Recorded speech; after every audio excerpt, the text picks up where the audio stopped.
Do India and Ukraine share common ground for cooperation? What shared interest might emerge from their unique contexts? And in the face of Russian aggression, how can these nations forge relations that benefit both sides? You're listening to the Explaining Ukraine podcast.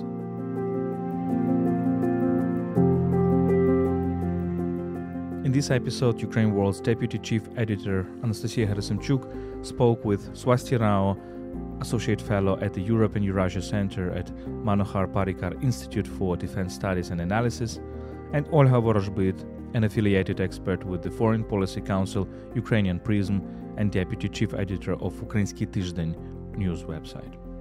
This episode is part of a joint series, Ukraine's Global Partnerships, made by Ukraine World and the Foreign Policy Council, Ukrainian Prism, with support of International Renaissance Foundation. My name is Volodymyr Yermolenko. I'm a Ukrainian philosopher, chief editor of Ukraine World and president of PEN Ukraine. Ukraine World is brought to you by Internews Ukraine, one of the largest Ukrainian media NGOs. You can support our work at patreon.com/UkraineWorld. You can find these links in the description of this episode. So let's start.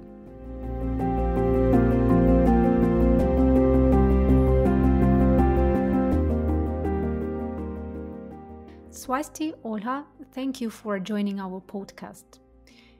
Ukraine and India, geographically distant countries with different historical and cultural contexts.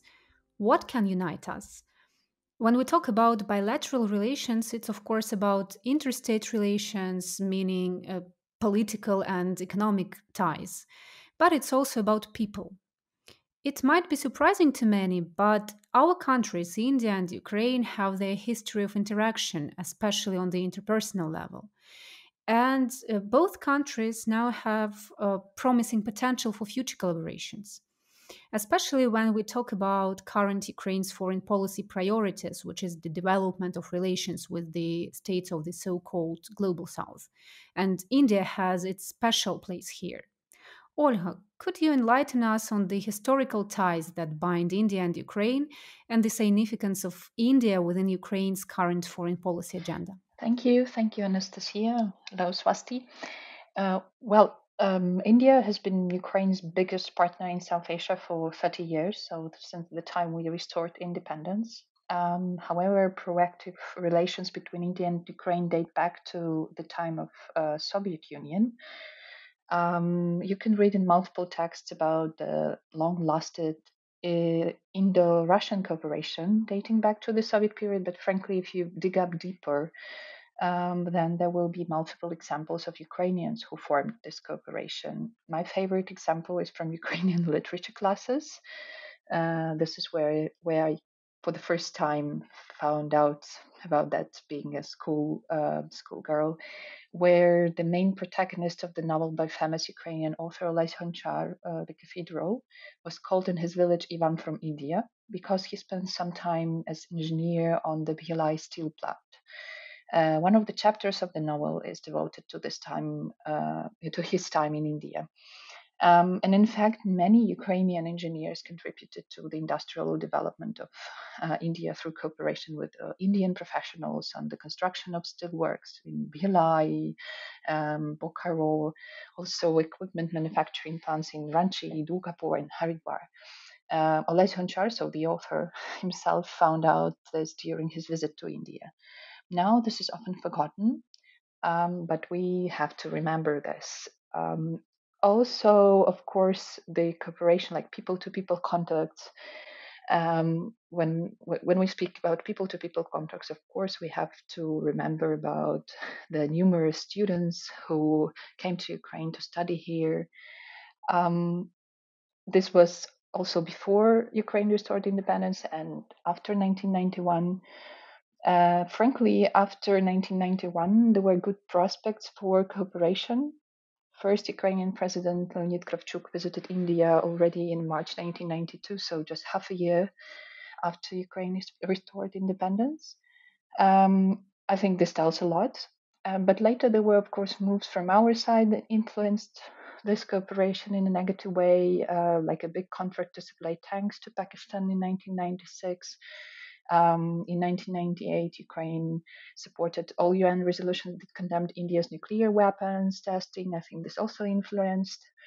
Overall, Ukraine seemed more focused on cooperation with European and North American partners over the years, though during Yushchenko period, um, when we have when we had pro-European movement with Orange Revolution, there were also development in the Ukrainian cooperation with the visit of President Abdul Kalam, and it was and his visit, frankly, promised a lot for our cooperation. Then, of course, there were changes since the start of the Russo-Ukrainian War in 2014, as India is standing on its balanced position. I think Swasti will tell more on that. But if we take, for example, the trade and economic cooperation, it was developing, and frankly, a year before the start of the full-scale invasion, we had the biggest level of trade between our countries for years.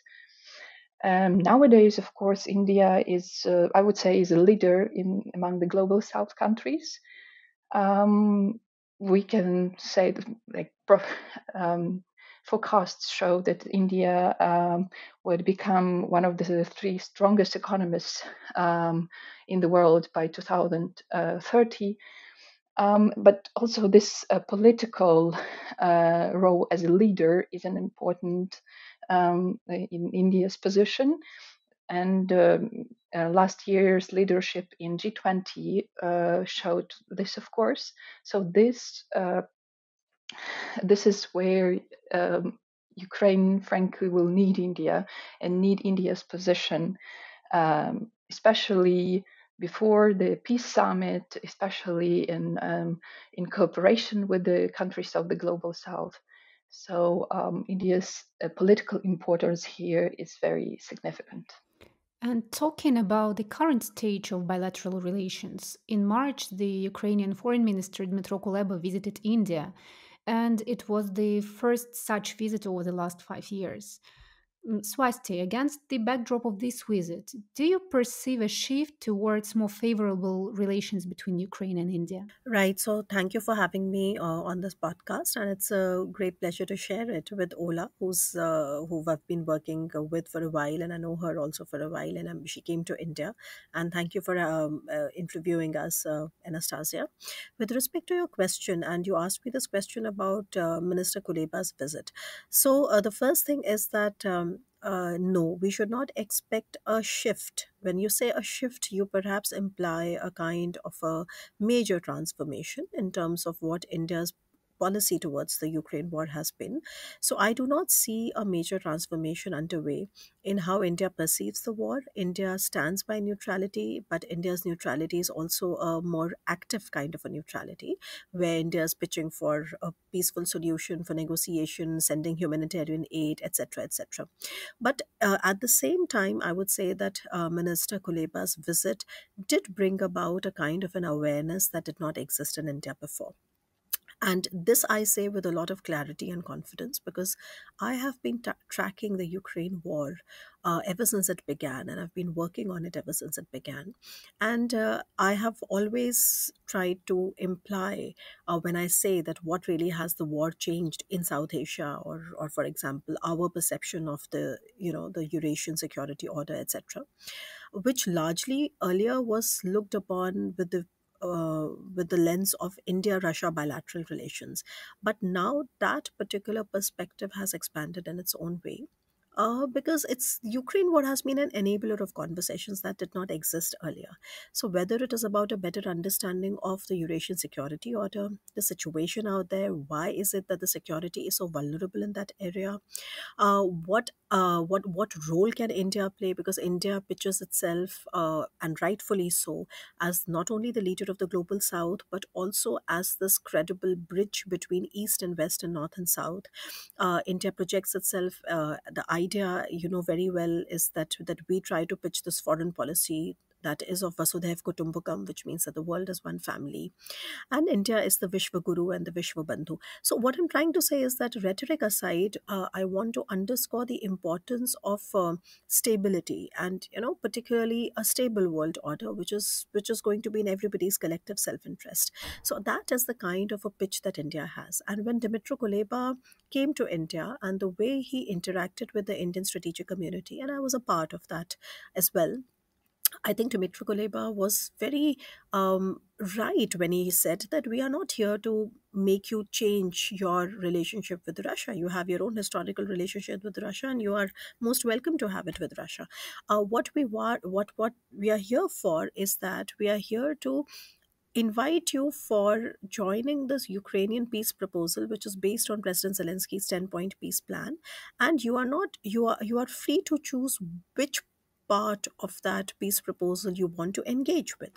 And in my opinion, that is the kind of space that India truly believes in, because India believes in a collaborative framework of security. India does not believe in alliance framework. We do not believe in alliances. We feel that security and security imperatives are better chalked out when it is done through collaborative frameworks, collaborative approaches. And what Minister Kuleba then told us was that, yes, if you are okay with picking and focusing on your energies around the humanitarian assistance, do that. If you are more comfortable with doing efforts around, say, prisoners of war or return, exchange of prisoners of war, or demining, or those kind of humanitarian issues, or the grain deal and those kind of issues, it's absolutely fine. The thing is that we want you on board, because today, if you're talking about world peace, and this is a recognition that I think India also takes a lot of pride in, which is that today, when you talk of world peace, it is a recognition that it is not complete unless you have India on board. So India obviously takes a very serious note of that. That strategically speaking, we have a certain government official policy when it comes to the war in Ukraine. But at the same time, I think everybody understands that this is not the time for war. So the sooner that it ends, the better it is for everybody. And whenever it ends, and whatever constructive role can India play in it, India would be willing to play. And that kind of diplomacy is what I think Dmytro Kuleba was trying to offer when he came to India. And if you ask him, I think he would also perhaps tell you that I think the response that he must have got from our officials would have been promising in its own way. Now, it's a different thing as to whether who makes it to the peace summit in Switzerland, who is not able to get there because India is in the middle of elections as well. But that does not mean to say, or that does not mean to show that India is any less interested in trying to bring some conclusion to the war in Ukraine. And like I have always said, and I'm sure Ola is aware also, because I've written a great deal on that, that I have been trying to say for the last 1 year that if we are looking at peace building, or if we are trying to make some difference in the war, we should not really be looking at total mediation strategies, because total mediation strategies will not work the way the war is being fought right now. What will work, on the contrary, is a limited mediation strategy. So I think countries that are interested in reducing the net suffering which is caused by this war, they should put their brains together, efforts together, and around specific issues where limited mediation can bring about a difference. And I think that is where India's role becomes so important, because of its abiding and engaging relationship with Russia as well. So in short, I feel that that is the kind of diplomatic maturity that I think Dmytro Kuleba came to us with, and that would be the kind of maturity that we would respond to. But for sure, the timing has to be right for it. So that would be my 2 cents for the opening question. Swasti, you've just touched upon a very important geopolitical dimension of the bilateral relations. And of course, when it comes to an analysis of Indian Ukrainian relations, it's not possible to omit the Russian aggression against Ukraine from attention. And when it comes to the current Indian position, some representatives of society criticize India for cautious position towards the Russian aggression, but at the same time, Like India has deep history of its neutrality, and if we recall the conflicts of the second part of the 20th century, India showed its neutrality, and India was one of the leaders of non-alignment movement. So this pragmatic approach to foreign policy, or as your foreign minister emphasized, that it's plurilateralism. So it has its grounds. And since you've already underlined and explained this stance of India towards the global issues, uh, maybe we could take a look at the Indian position towards the war in Ukraine since 2014 till present moment. Taking into account these grounds of Indian foreign policy, has there been any changes in India's position over the last 2 years? Yeah, so I would certainly love to answer that question because it's a very important question, and everybody here understands that the war in Ukraine did not start on 24th of February 2022. It basically started in the February of 2014, if I'm not wrong. Okay, when the war broke out in Crimea. Now, talking about Indian position, then you see part of the Indian response that it gets constructed, or part of the I mean, part of the reason that you see a certain kind of an Indian response also comes from the fact that when 2014 war in Crimea happened, on that fateful day, um, then it was the European powers, the Western powers, and their extremely watered down response to that particular situation that somewhere also shaped Indian response to that situation. So the Indian response was that, okay, maybe historically Crimea belongs to Russia, and then look at the Europeans themselves. You know, Germany doesn't really want to. Germany doesn't really want to take a stand. Their sanctions are very ineffective. They're very watered down. They are just, like for the sake of it, it is just optics. US also doesn't want to do much. And it's so somewhere you have to understand that it is the West's approach. It is the European security theater, that particular, the major powers there, the EU, France, Germany. If you, India, kind of sees that and observes that with a lot of interest and a lot of, I would say, caution as to how these powers are treating such events in their own theater.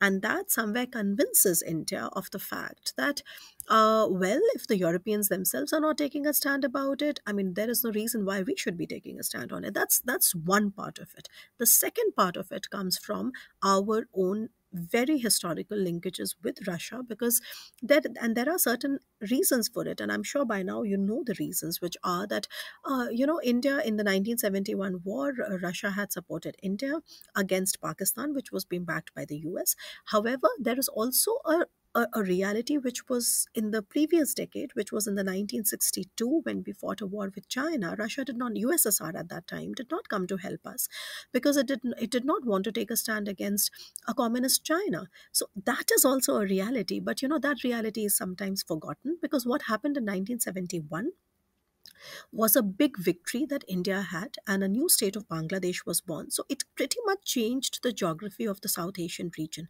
So if you ask a common Indian what happened in 1962 versus what happened in 1971, so 1971 becomes more important because it changed the geography, it changed the fate of the South Asian continent. A new country was born. That's one. The other thing, just few years after 1971 war, in 1974, India tested our first, nuclear technology, and the West imposed sanctions, on us.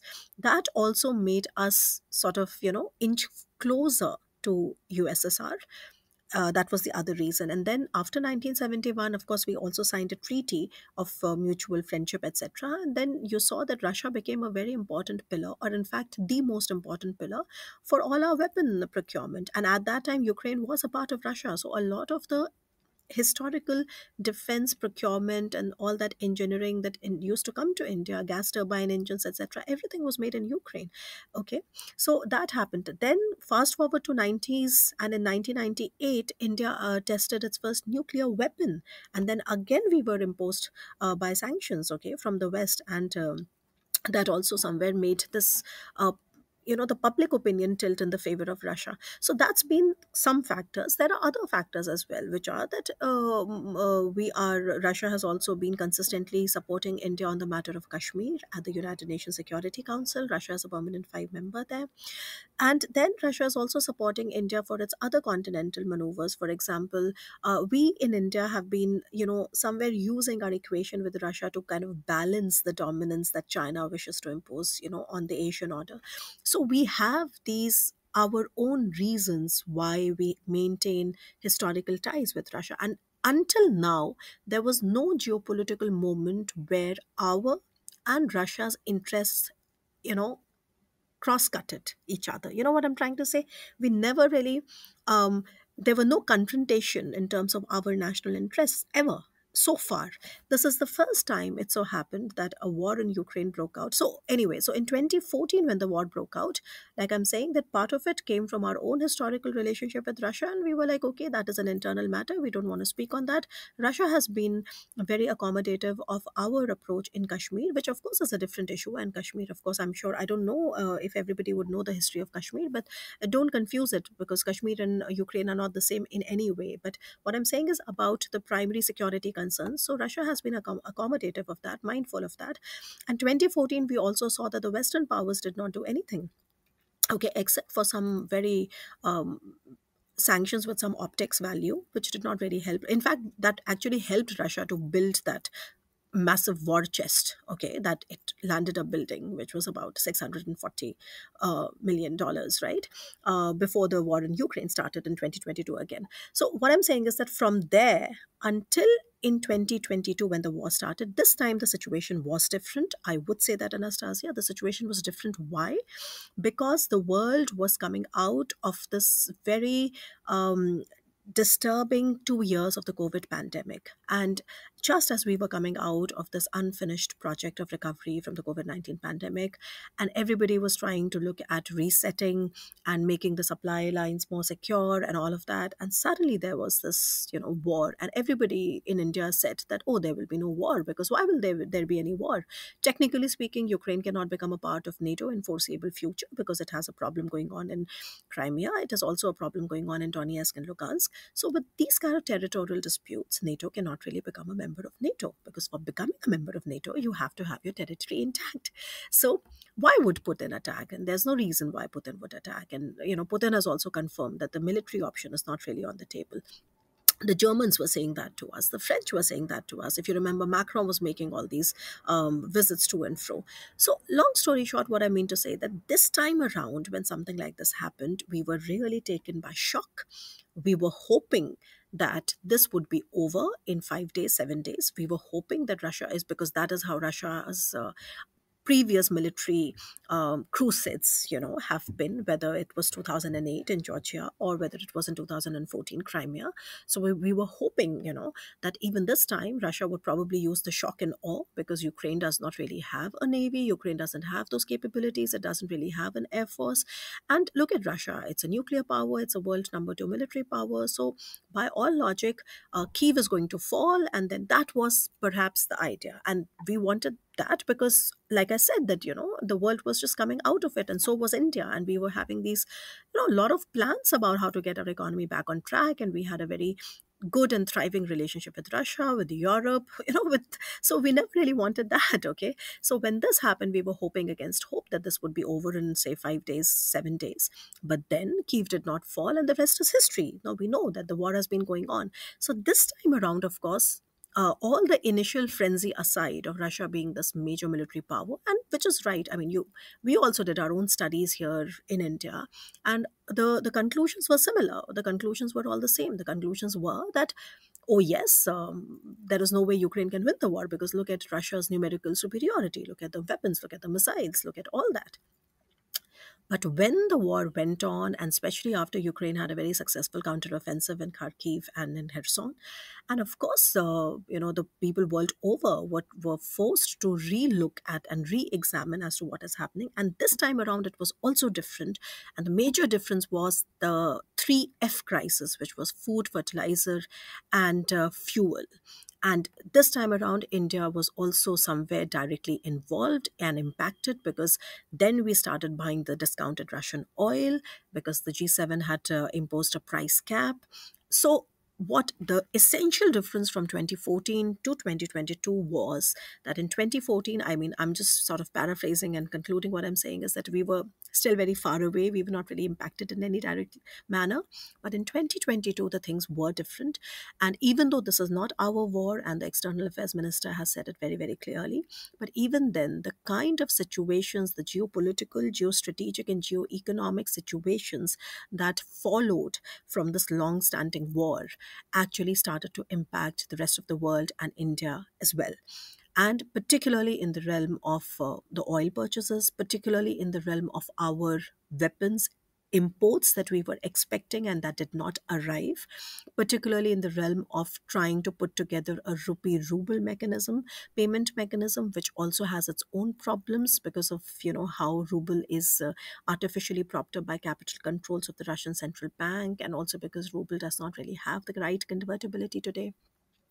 So, because of these kind of things, and of course, let's not forget that India was also supposed to, um, you know, um, basically, India was supposed to host this G20 presidency.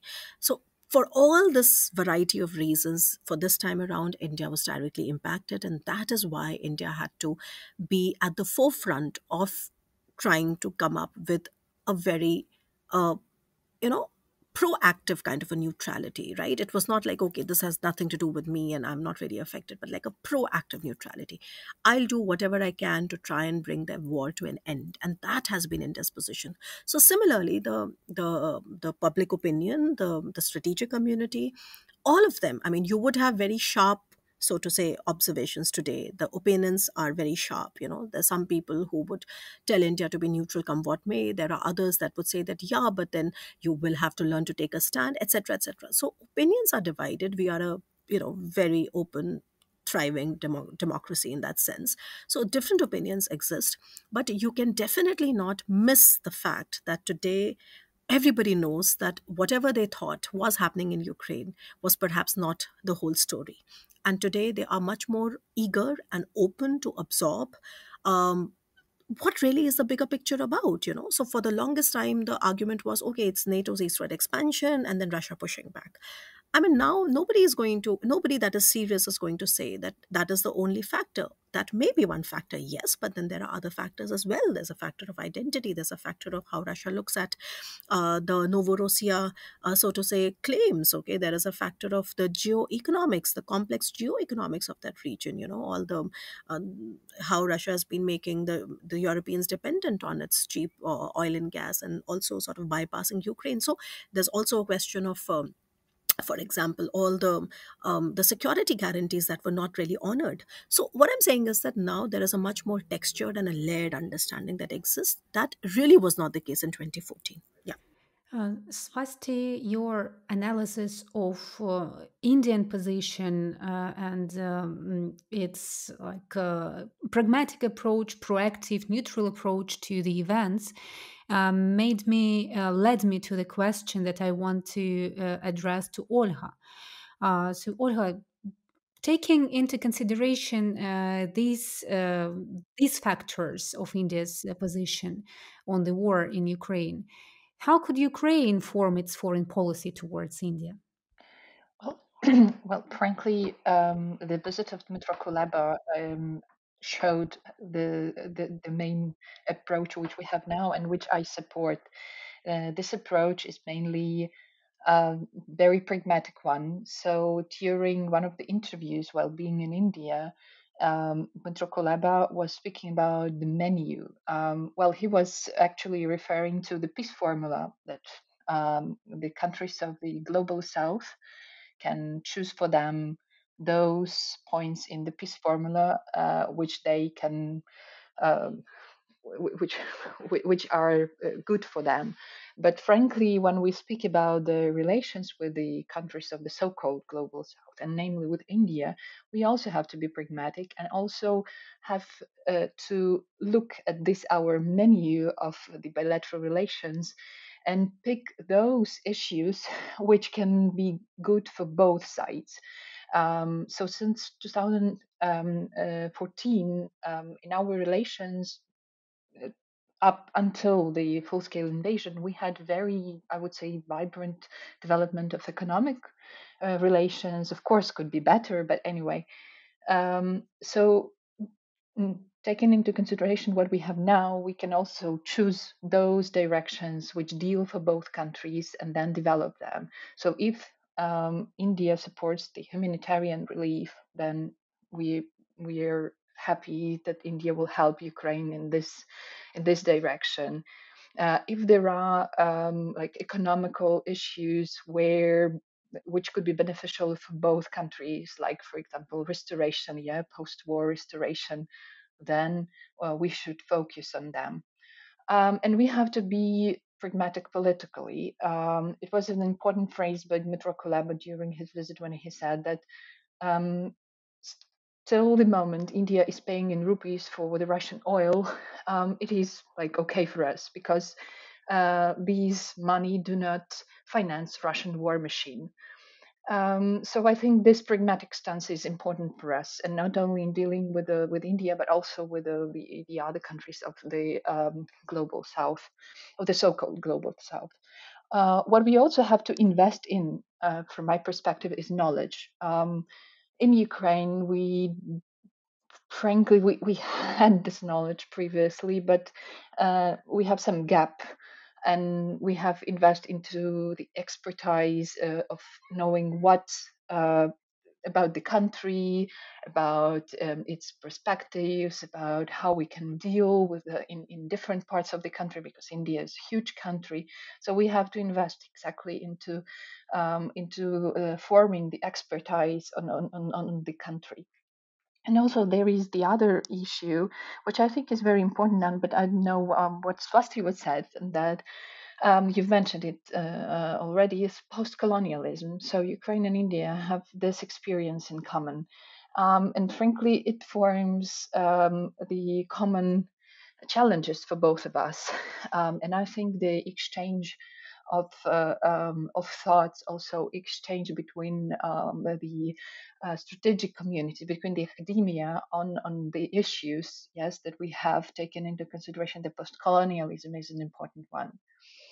Um, Also, previously, both Ukraine and India spoke about the UN reform. And this is what I think we also have in common, and we can invest in developing like the issue in cooperation, because the international agenda we have now and the structure, it needs the new start. And for both our countries, this could be a very important point of cooperation and cooperation together, and also which would be beneficial for both Ukraine and India, and for developing of our relations. And talking about the prospects for further cooperation, looking toward the future, Svasti and Olga, I would like to address this question to both of you. Olga, you have already expressed the Ukraine's stance on the potential of our cooperation, but maybe you might have more insights. So we would love to hear your insights on the potential avenues for collaboration between India and Ukraine. So, very quickly, I mean, we've been talking a lot about the background and stuff, but if you ask me precisely what we can do, so I think there was an India Ukraine Intergovernmental Commission which was set up some years ago.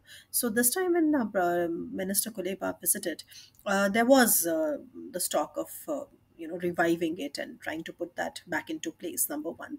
So that also somewhere shows that India is willing to have an independent approach. Basically, we need to dehyphenate. I think I've been of the opinion that India needs to dehyphenate its relationship with Ukraine from Russia. So, well, I mean, our relationship with Russia stand on its own accord, and our relationship with Ukraine also somewhere stand up on their own accord.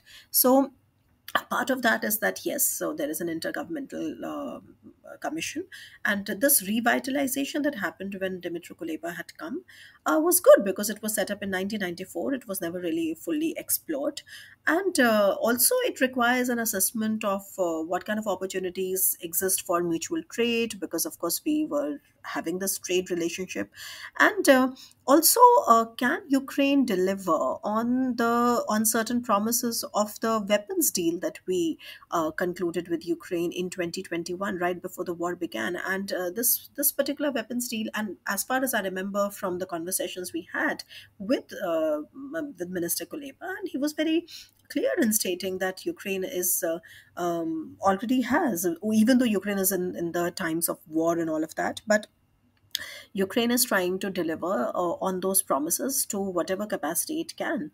So I think those kind of things would be a bit of, they would build trust in their own manner. Furthermore, I think we have to realistically assess what is the potential for Indian investors and businesses, because, like I said, that there will be a reconstruction of Ukraine which will happen, and this is going to be a major project for the Europeans as well. And Indian businesses probably may not go alone. I don't know. I'm not very sure about that, but we probably will be a part somewhere of the larger European effort or the larger European program for the reconstruction of Ukraine. So that also speaks of a huge potential for business interests, right? The idea is that what is the kind of willingness in India and in sort of, basically in India to sort of analyze it better, right? So I think if I would have to give my suggestions, so I would have those suggestions there as, try to realistically assess what kind of a business interest exists for the Indian businesses to invest in the reconstruction of Ukraine in line with the larger European program. Of course, it can take time, but then there are obviously other things as well for demining, for lots of things. I mean, Ukraine right now, for energy, for generators, India has sent generators. You may be well aware that India has sent generators. So Ukraine as a country right now is in need for everything. Okay, and we see that and we understand that. So I think that's where the diplomatic effort should be channeled. If the weapons deals that we struck in 2021, if Ukraine is able to deliver on those despite all the other, all the other restrictions it's having, because most of its weapons manufacturing is going to its own war effort, and we completely understand that. But that is also going to make a lot of difference.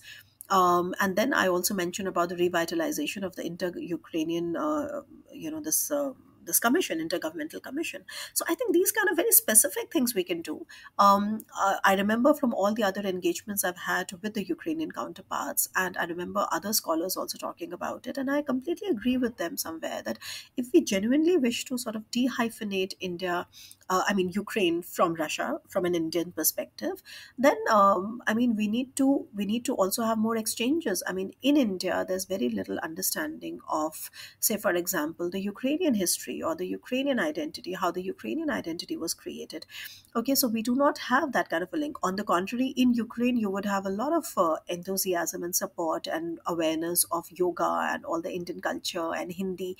But in India, you do not see that. In India, for some reason, we always have hyphenated. We have always sort of, talked about Ukraine along with Russia. So I think that needs to somewhere be different. And the direction of the Ukraine war that is, underway right now will determine this to a lot of extent, yes, because like I said that when there are certain things in the world and because of the war that were directly impacting India, India did have to come up with some sort of a, you could call it a solution, you could call it a response, but the fact of the matter is that you cannot really remain unhindered, you cannot really remain completely unaffected by it. So that is the direction of the things. We are also interested because from a more security and defense perspective, I think we are also looking at, for example, some defense industry cooperation. There are certain something, one very promising area does exist, which is about maintenance of our Soviet era equipment, and let's see if Ukraine is able to do that at a cheaper cost, because in India we have a particular model of how we go about these kind of procurements and these kind of orders. And if there's one country in the world that can really service Soviet era equipment other than Russia, of course it is Ukraine, right? And that's one. And also about the spare parts. So we are looking at that. We're also looking at, there's another thing that Ukraine can probably be a world leader on, and which is the AI enabled drones, because Ukraine has been using them very successfully in the war. So I think these are, both sides need to be flexible. I see a lot of flexibility on the Ukrainian agenda, which is that, yes, they understand that if they want to engage the global south and they want to engage countries like India, they have to be very mindful of India's own history and own historical relationship with Russia. So I think I kind of really appreciate how the Ukrainian side is now trying to have a bilateral approach, right? Try to think of agendas and topics where we can add, okay, instead of sort of always instigating India for being neutral in the war, because then we would say that when we were having a war in Kashmir and we were having these repeated wars everywhere, then nobody really said anything, isn't it? So I think instead of that, instead of talking at each other, it's much more important to talk to each other. So this is an opening that Dimitro Kuleba's visit has opened somewhere. And I already told you 4 or 5 things that we can actually do to sort of try and build our own equation with each other. And Olha, maybe you would like to add about the prospects of cooperation or some areas that might be interesting for Ukraine in cooperation with India. Yeah, just I will add up a few things to the previous question as well, and also concerning our cooperation. So, what I would say, what is very important for both of us, but mainly for Ukraine, is to have the political dialogue be on the same level we have now. Because the visit by Dmytro Kuleba is the first visit of Ukrainian's foreign affairs minister to India in 5 years. The previous one was in 2017. Also, like this year, we had the deputy foreign minister who visited India and was present on Raisina Dialogue, a premier conference in India. So this is very important to have our politicians to stay, so that our politicians stayed in contact with each other, because the political dialogue, how I see political dialogue, is everything the starting point. We can have the people to people contacts. We can try to develop the expertise, but without this political level, nothing will work as it works, and this is very important. So that's why like Ukraine really hopes for India's part in the peace summit. Like we understand that India is now having elections, and they will so till the start of June. The electoral process will be going on, but still, this is very important to have India engaged politically with Ukraine, and this depends on Ukraine also, but also depends on India's interest. Uh, Speaking about other issues, like prospective issues, is of course like for Ukrainian businesses, India is of course a big market. We see now different investments from the Western countries, but we also have, like rarely, but we have Ukrainian companies that try to start up in India, and this is also, I think, they're very important for the Ukrainian business to have this connections. And these examples, like for example, one of them is a company that does the beverages for non-slippers. Yeah, so these companies, this is not this is what you will not imagine, like Ukraine can invest or cooperate with India, but this opens new markets, new also new people to people contacts, because as I've seen from this company, for example, what they were doing festivals for students, because students are the main consumers of their products. Also, Swasti told that, like in Ukraine, we have more understanding of India, but I think yes, culturally, we have more these issues concerning yoga, concerning maybe Indian dance. But when we speak about the position, I mean India's position, why India behaves like that, we do not have much understanding, and we need clearly to know more, yes, to spread this knowledge, so that to understand why India behaves like this and why we need to look for some pragmatic maybe ways to connect with India. And concerning the fields of cooperation, this is what Swasti mentioned, and I already mentioned.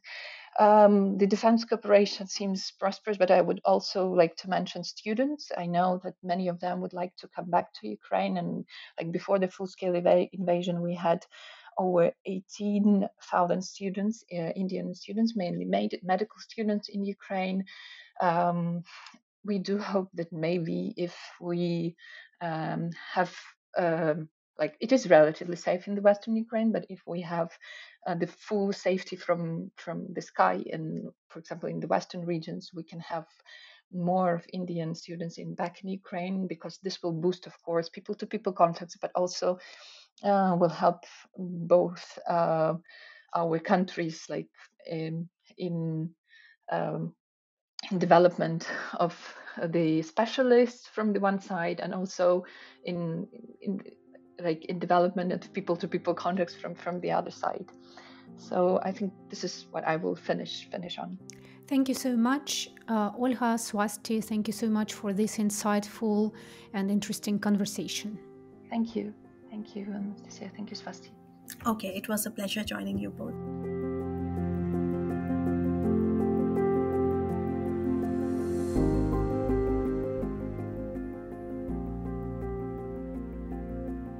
This was a podcast Explain Ukraine by Ukraine World, a multilingual website about Ukraine.